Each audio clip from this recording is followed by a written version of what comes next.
Hello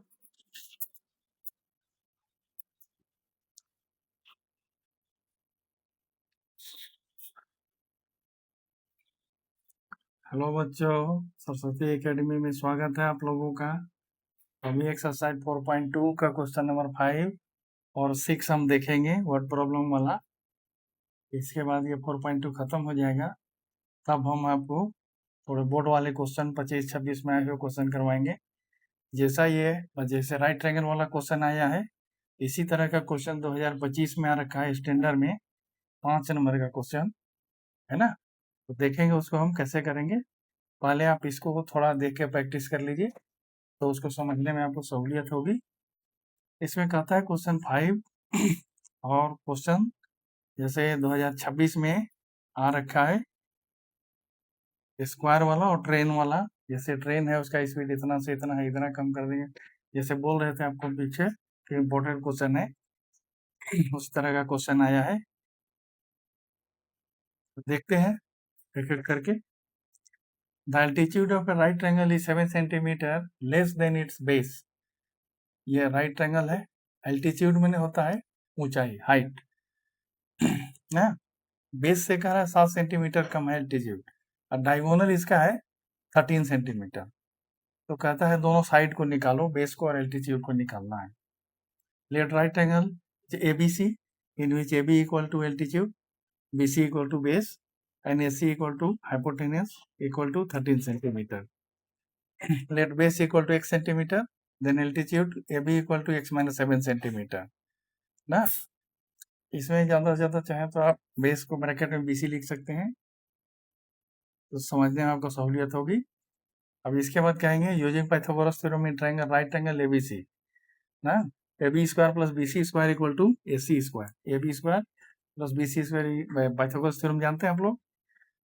अब AB क्या है, x माइनस 7 का square plus x square equal to 13 का स्क्वायर। तो x स्क्वायर माइनस इसको a माइनस बी का होल स्क्वायर में तोड़ देंगे, a square minus 2ab plus b square plus x square equal to 169। X square और x square इसका add हो गया 2x square minus 14x plus 49 equal to 169 आ गया। अब 169 को इधर ले आएंगे, 49 माइनस 169 हो गया, तो ये 120 हो जाएगा। तो 2x square minus 14x minus 120। अब फिर दोबारा इसको हम 2 से डिवाइड कर देंगे, तो ये छोटा हो जाएगा, x square minus 7x minus 60 equal to 0। तो एक्स स्क्वायर, अब देखिए दोनों माइनस है तो डिफरेंस आएगा 7 के बराबर होना चाहिए, और मल्टीप्लाई 60 के बराबर, तो 12 और 5 इसमें आएगा ना। 12 को 5 से करेंगे तो 60, 12 में से 5 माइनस करेंगे तो 7। तो x square minus 12x plus 5x minus 60 equal to 0 ना। यहाँ देखते हैं, इसमें से हम कॉमन ले लेंगे, x कॉमन लेंगे तो x minus 12 plus 5 into x minus 12, इसे 5 निकाल लेंगे तो x माइनस 12 हो जाएगा ना। तो x plus 5 x minus 12 equal to 0।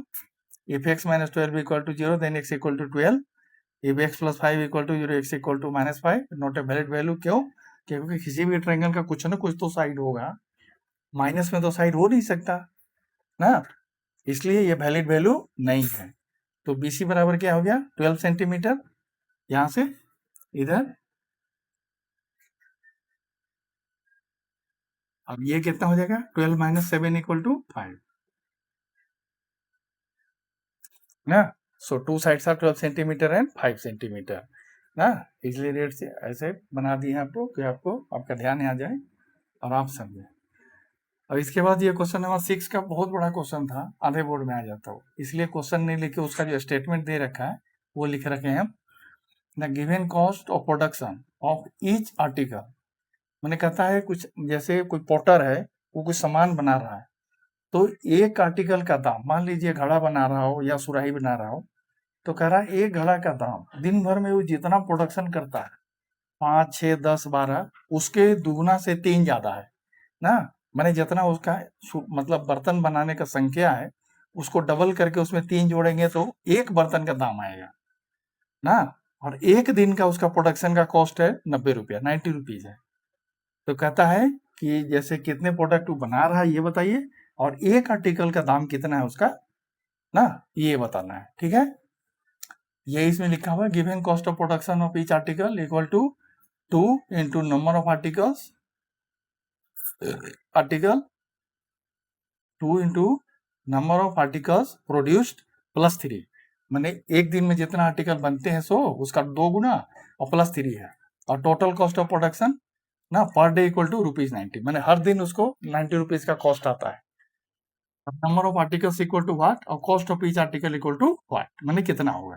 तो let number of article produced in a day equal to x, तो cost of one article equal to 2x plus 3, अब टोटल कॉस्ट इक्वल टू 90। अब मान ले एक आर्टिकल का दाम है 2x प्लस 3 और x आर्टिकल वो पर डे बना रहा है, तो एक दिन का टोटल कॉस्ट क्या आ जाएगा, x into 2x plus 3 equal to 90 ना। तो इसको फिर तोड़ देंगे, हम ब्रैकेट को खोल देंगे, 2x square plus 3x minus 90 equal to 0, तो 2x square minus 12x plus 15x minus 90 equal to 0।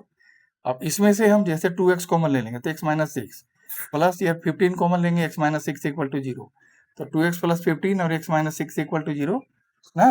तो x minus 6 equal to 0 put कीजिएगा तो x इक्वल टू 6 होगा। इससे क्या होगा, एक दिन में वो 6 आर्टिकल्स प्रोड्यूस कर रहा है ना।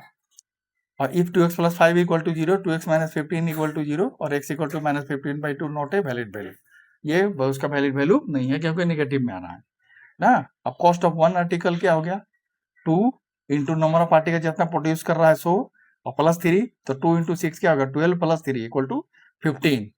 तो cost of one article equal to ₹15 और number of article produced in a day या per day equal to 6, answer. ठीक है, अब इसके बाद यही 25-26 वाला क्वेश्चन आया हुआ है, और जो अदर इम्पोर्टेंट क्वेश्चन है 25-26 के अलावे, वो अदर इम्पोर्टेंट क्वेश्चन हम लोग एक्स्ट्रा क्वेश्चन जो PYQ है वो उसको करेंगे। आप लोग इसका तब तक प्रैक्टिस करिए, इसके बाद 4.3 करेंगे। धन्यवाद।